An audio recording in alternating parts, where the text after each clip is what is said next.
Good morning. I'm Sally and I'm going to read you my story called Mildred Mae, the Fairy Seed. Wait for me, Lissy's mummy calls. She's hidden by the shadowy trees.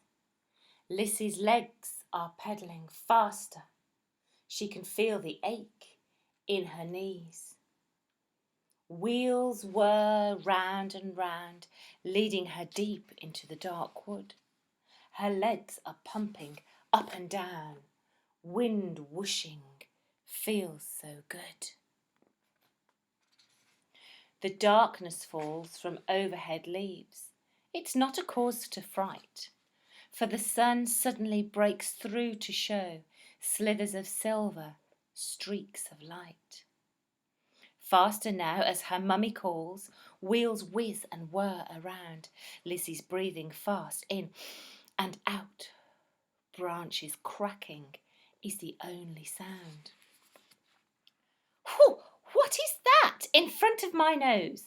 A fairy seed. Lissy grabs it quick.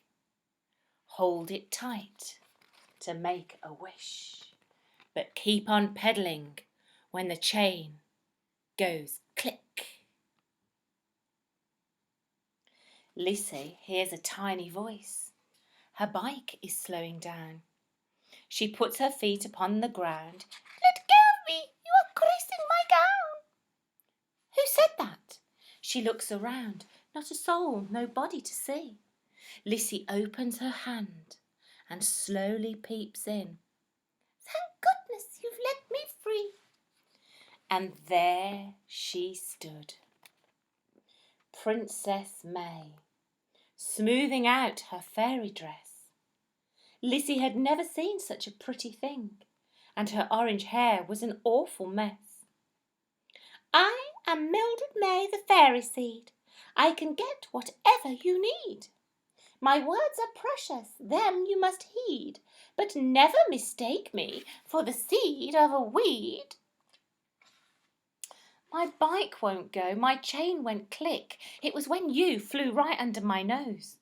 My feet spun around too fast and free until I stopped upon my toes. There's little Mildred Mae.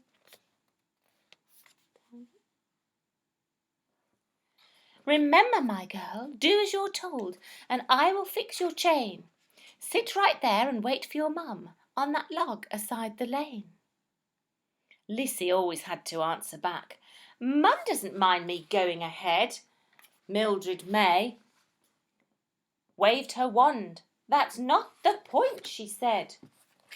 You could have hurt yourself, you know. You could have fallen on the ground when the chain on your bike went click, and you might never have been found. Oh, said Lissy, looking sad. I hadn't thought about that. Perhaps I should slow down for Mum. So I will wait. And down she sat. Suddenly Mum came through the trees. Oh, there you are. I was starting to worry.